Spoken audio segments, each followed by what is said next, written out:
আর দক্ষিণেশ্বরে ঠাকুর রয়েছেন এবং স্বামীজি এসছেন। তো ঠাকুর বলছেন স্বামীজিকে যে নরেন একটা ভালো গান শোনাতো। তখন নরেন গাইছেন, চিন্তয় মম মানস হরি চিদ ঘন নিরঞ্জন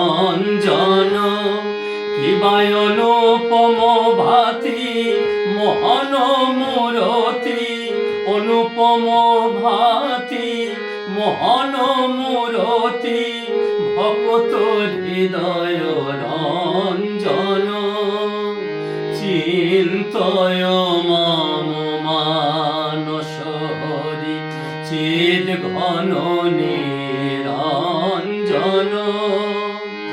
নবরূপে রঞ্জিত কোটি শশী বিনিন্দিত কিবা বিজলি চমকে অরূপ আলোকে বিজলি চমকে অরূপ আলোকে শিহরে শিহরে জীবন জীবন পুলকে শিহরে